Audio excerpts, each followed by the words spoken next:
అదే RTV app వార్తల్ని క్షణాల్లో చదివే అవకాశం ఉంటుంది. ఒక న్యూస్ పేపర్, ఒక టెలివిజన్ ఛానల్ మీ చేతుల్లో ఎప్పుడూ ఉంటాయి.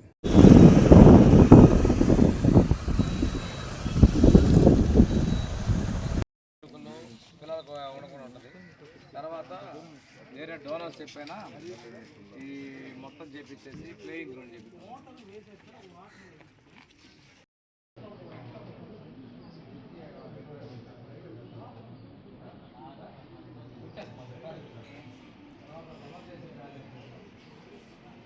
అందరికీ నమస్కారం అండి. ఈరోజు పొదిలి సాంఘిక సంక్షేమ బాలుర బాలికల వసతి గృహ నిర్మాణ పనులను పరిశీలించడం జరిగింది.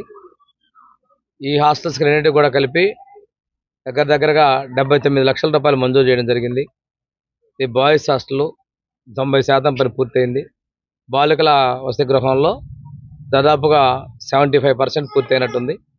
ఇవన్నీ చూడటమే కాకుండా రాత్రిపూట కూడా వాళ్ళు బయటకు వెళ్లకుండా సేఫ్టీగా ఉండేందుకు కూడా పిల్లలకు కూడా ఒక సెక్యూరిటీ పరంగా కూడా తీయమని చెప్పింది. మా ప్రభుత్వం వచ్చిన తర్వాత పిల్లల చదువుల పట్ల మా విద్యాశాఖ మంత్రి లోకేష్ గారు చొరవ తీసుకున్నారు. మంచి విలువలతో వాళ్ళు ఉండాలనేటువంటి లక్ష్యం తీసుకున్నారు.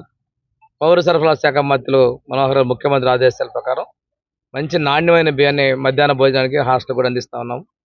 ఈరోజు రాష్ట్రంలో 143 కోట్ల రూపాయలు ఇచ్చి ఈ హాస్టల్ రిపేర్లు చేస్తున్నాం.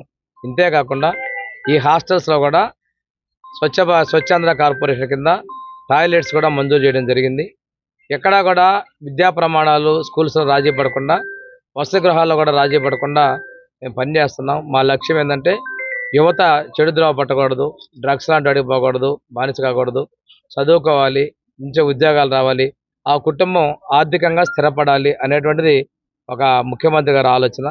దీనికి సహకరిస్తున్నటువంటి ఉప ముఖ్యమంత్రి పవన్ కళ్యాణ్ గారికి, కేంద్రం నుంచి పూర్తి సపోర్ట్ ఇస్తున్నటువంటి మన మోడీ గారికి, ఎందుకంటే ప్రధానమంత్రి గారికి పిఎం అజయ్ కింద కూడా 89 కోట్ల రూపాయలతో హాస్టల్స్ ఇవ్వడం జరిగింది.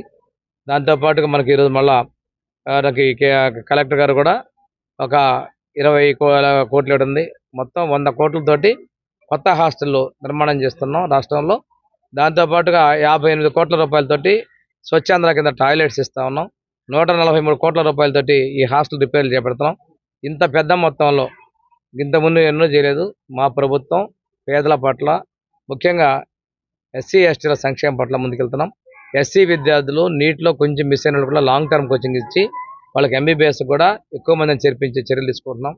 మూసివేసినటువంటి డాక్టర్ బిఆర్ అంబేద్కర్ విదేశీ విద్యానిధి పథకం కూడా తిరిగి ప్రారంభిస్తున్నాం. ఇలాంటి చాలా సంస్కరణలు మేము తీసుకొచ్చాం. మా ప్రభుత్వం పేదల సంక్షేమం కోసం మీకు తెలియజేస్తామండి. మరిన్ని వీడియోస్ కోసం ఛానల్ ని సబ్స్క్రైబ్ చేయండి. లేటెస్ట్ అప్డేట్స్ కోసం వాట్సాప్ ఛానల్ ని ఫాలో అవ్వండి. అండ్ లింక్ డిస్క్రిప్షన్ లో ఉంది.